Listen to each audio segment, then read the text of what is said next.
Part 5. Energy. Sun Tzu said, "The control of a large force is the same principle as the control of a few men. It is merely a question of dividing up their numbers." Fighting with a large army under your command is nowise different from fighting with a small one. It is merely a question of instituting signs and signals. To ensure that your whole host may withstand the brunt of the enemy's attack and remain unshaken, this is effected by manoeuvres direct and indirect. That the impact of your army may be like a grindstone dashed against an egg, this is effected by the science of weak points and strong. In all fighting, the direct method may be used for joining battle, but indirect methods will be needed in order to secure victory. Indirect tactics, efficiently applied, are inexhaustible as heaven and earth, unending as the flow of rivers and streams. Like the sun and moon, they end but to begin anew. Like the 4 seasons, they pass away to return once more. There are not more than 5 musical notes, yet the combinations of these 5 give rise to more melodies than can ever be heard. There are not more than 5 primary colours, blue, yellow, red, white, and black, yet in combination they produce more hues than can ever be seen. There are not more than 5 cardinal tastes, sour, acrid, salt, sweet, bitter, yet combinations of them yield more flavours than can ever be tasted. In battle there are not more than 2 methods of attack, the direct and the indirect, yet these 2 in combination give rise to an endless series of manoeuvres. The direct and the indirect lead on to each other in turn. It is like moving in a circle, you never come to an end. Who can exhaust the possibilities of their combination? The onset of troops is like the rush of a torrent which will even roll stones along in its course. The quality of decision is like the well-timed swoop of a falcon, which enables it to strike and destroy its victim. Therefore the good fighter will be terrible in his onset, and prompt in his decision. Energy may be likened to the bending of a crossbow, decision to the releasing of a trigger. Amid the turmoil and tumult of battle, there may be seeming disorder, and yet no real disorder at all. Amid confusion and chaos, your array may be without head or tail, yet it will be proof against defeat. Simulated disorder postulates perfect discipline. Simulated fear postulates courage. Simulated weakness postulates strength. Hiding order beneath the cloak of disorder is simply a question of subdivision. Concealing courage under the show of timidity presupposes a fund of latent energy. Masking strength with weakness is to be effected by tactical dispositions. Thus, one who is skilful at keeping the enemy on the move maintains deceitful appearances, according to which the enemy will act. He sacrifices something that the enemy may snatch at it. By holding out baits, he keeps him on the march. Then, with a body of picked men, he lies in wait for him. The clever combatant looks to the effect of combined energy, and does not require too much from individuals. Hence his ability to pick out the right men and utilize combined energy. When he utilizes combined energy, his fighting men become as it were like unto rolling logs or stones, for it is the nature of a log or stone to remain motionless on level ground, and to move when on a slope. If four-cornered, to come to a standstill, but if round-shaped, to go rolling down. Thus the energy developed by good fighting men is as the momentum of a round stone rolled down a mountain thousands of feet in height. So much on the subject of energy. End of Part 5. Part 6. Weak Points and Strong. Sun Tzu said, "Whoever is first in the field and awaits the coming of the enemy will be fresh for the fight. Whoever is second in the field and has to hasten to battle will arrive exhausted." Therefore the clever combatant imposes his will on the enemy, but does not allow the enemy's will to be imposed on him. By holding out advantages to him, he can cause the enemy to approach of his own accord, or, by inflicting damage, he can make it impossible for the enemy to draw near. If the enemy is taking his ease, he can harass him.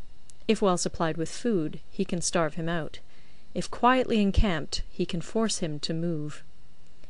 Appear at points which the enemy must hasten to defend. March swiftly to places where you are not expected. An army may march great distances without distress, if it marches through country where the enemy is not. You can be sure of succeeding in your attacks if you only attack places which are undefended. You can ensure the safety of your defence if you only hold positions that cannot be attacked. Hence that general is skilful in attack whose opponent does not know what to defend, and he is skilful in defence whose opponent does not know what to attack. O divine art of subtlety and secrecy! Through you we learn to be invisible, through you inaudible, and hence we can hold the enemy's fate in our hands. You may advance and be absolutely irresistible if you make for the enemy's weak points. You may retire and be safe from pursuit if your movements are more rapid than those of the enemy. If we wish to fight, the enemy can be forced to an engagement even though he be sheltered behind a high rampart and a deep ditch.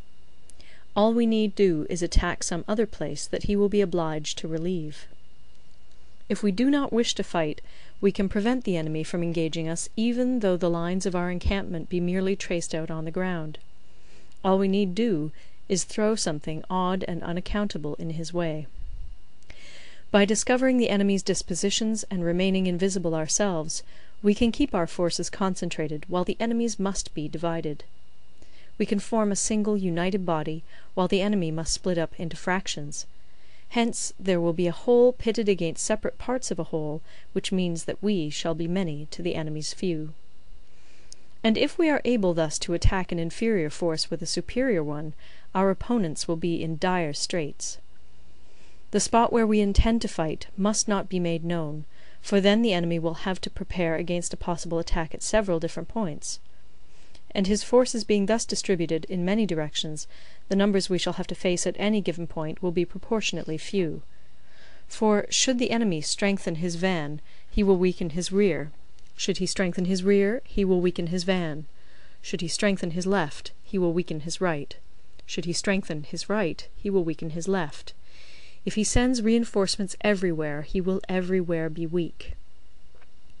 Numerical weakness comes from having to prepare against possible attacks.